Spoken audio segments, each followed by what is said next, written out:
Tuhan berfirman kepada Musa, "Katakanlah kepada Harun dan anak-anaknya, supaya mereka berlaku hati-hati terhadap persembahan-persembahan kudus yang dikuduskan orang Israel bagiku, agar jangan mereka melanggar kekudusan namaku yang kudus. Akulah Tuhan. Katakanlah kepada mereka, setiap orang di antara kamu turun-temurun, yakni dari antara segala keturunanmu yang datang mendekat kepada persembahan-persembahan kudus yang dikuduskan orang Israel bagi Tuhan, sedang ia dalam keadaan najis, maka orang itu akan dilenyapkan dari hadapanku. Akulah Tuhan.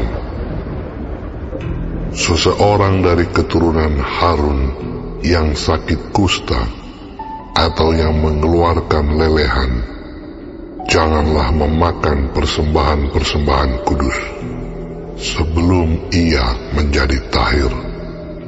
Dan orang yang kena kepada sesuatu yang najis karena orang mati atau orang yang tertumpah maninya, atau orang yang kena kepada seekor binatang yang merayap yang menajiskan dia, atau kepada salah seorang manusia yang menajiskan dia, dengan kenajisan apapun ia menjadi najis.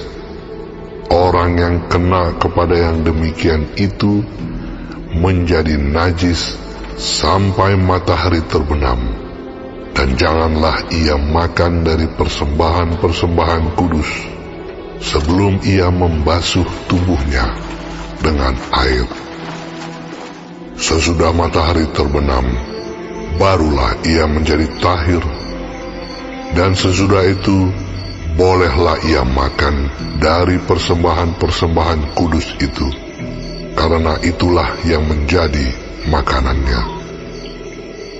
Janganlah ia makan bangkai atau sisa mangsa binatang buas, supaya jangan ia menjadi najis karenanya. Akulah Tuhan. Dan mereka harus tetap berpegang pada kewajibannya terhadap aku, supaya dalam hal itu jangan mereka mendatangkan dosa kepada dirinya dan mati oleh karenanya, karena mereka telah melanggar kekudusan kewajiban itu. Akulah Tuhan yang menguduskan mereka. Setiap orang awam janganlah memakan persembahan kudus. Demikian juga pendatang yang tinggal pada imam ataupun orang upahan. Tetapi apabila seseorang telah dibeli oleh imam dengan uangnya menjadi budak beliannya, maka orang itu boleh turut memakannya. Demikian juga mereka yang lahir di rumahnya.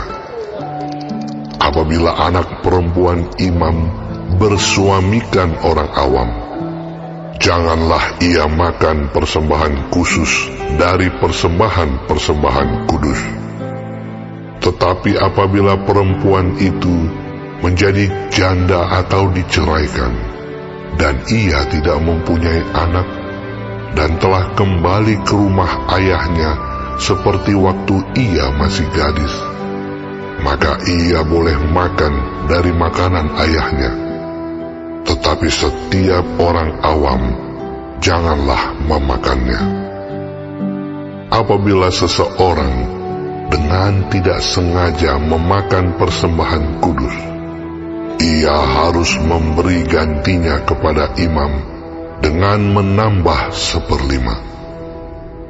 Janganlah pada imam melanggar kekudusan persembahan-persembahan kudus orang Israel yang telah dikhususkan bagi Tuhan, karena dengan demikian mereka mendatangkan kepada orang Israel kesalahan yang harus ditebus apabila mereka memakan persembahan-persembahan kudus mereka, sebab akulah Tuhan yang menguduskan mereka.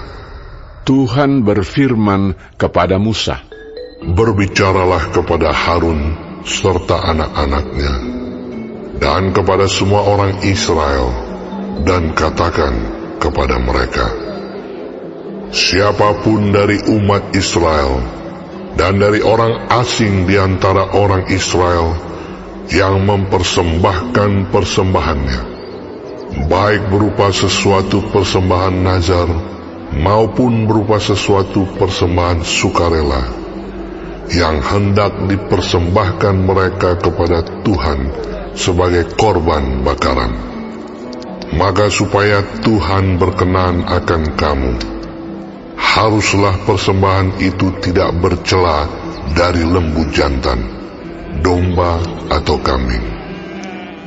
Segala yang bercacat badannya janganlah kamu persembahkan, karena dengan itu Tuhan tidak berkenan akan kamu.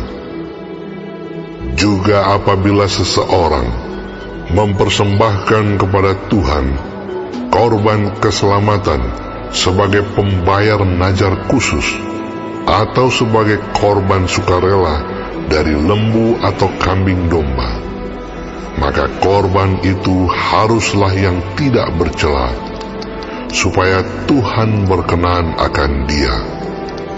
Janganlah badannya bercacat sedikitpun. Binatang yang buta atau yang patah tulang, yang luka atau yang berbisu, yang berkedal atau yang berkurap, semuanya itu janganlah kamu persembahkan kepada Tuhan. Dan binatang yang demikian janganlah kamu taruh sebagai korban api-apian bagi Tuhan ke atas mezbah. Tetapi seekor lembu atau domba yang terlalu panjang atau terlalu pendek anggotanya, bolehlah kau persembahkan sebagai korban sukarela. Tetapi sebagai korban nazar, Tuhan tidak akan berkenan akan binatang itu. Tetapi binatang yang buah pelirnya terjepit, ditumbuk, direnggut atau dikerat, janganlah kamu persembahkan kepada Tuhan. Janganlah kamu berbuat demikian di negerimu. Juga dari tangan orang asing, janganlah kamu persembahkan sesuatu dari semuanya itu sebagai santapan Allahmu, karena semuanya itu telah rusak dan bercacat badannya. Tuhan tidak akan berkenan akan kamu karena persembahan-persembahan itu. Tuhan berfirman kepada Musa, Apabila seekor anak lembu, atau anak domba, atau anak kambing dilahirkan, maka haruslah itu tinggal 7 hari lamanya dengan induknya. Tetapi sejak hari ke-8 dan seterusnya, Tuhan berkenan akan binatang itu kalau dipersembahkan berupa korban api-apian baginya. Seekor lembu atau kambing atau domba janganlah kamu sembelih bersama dengan anaknya pada 1 hari juga. Dan apabila kamu menyembelih korban syukur bagi Tuhan, kamu harus menyembelihnya sedemikian hingga Tuhan berkenan akan kamu. Pada hari itu juga korban itu harus dimakan. Janganlah kamu tinggalkan apa-apa daripadanya sampai pagi. Akulah Tuhan. Dengan demikian, kamu harus berpegang pada perintahku dan melakukannya. Akulah Tuhan. Janganlah melanggar kekudusan namaku yang kudus, supaya aku dikuduskan di tengah-tengah orang Israel. Sebab akulah Tuhan yang menguduskan kamu, yang membawa kamu keluar dari tanah Mesir, supaya aku menjadi Allahmu. Akulah Tuhan.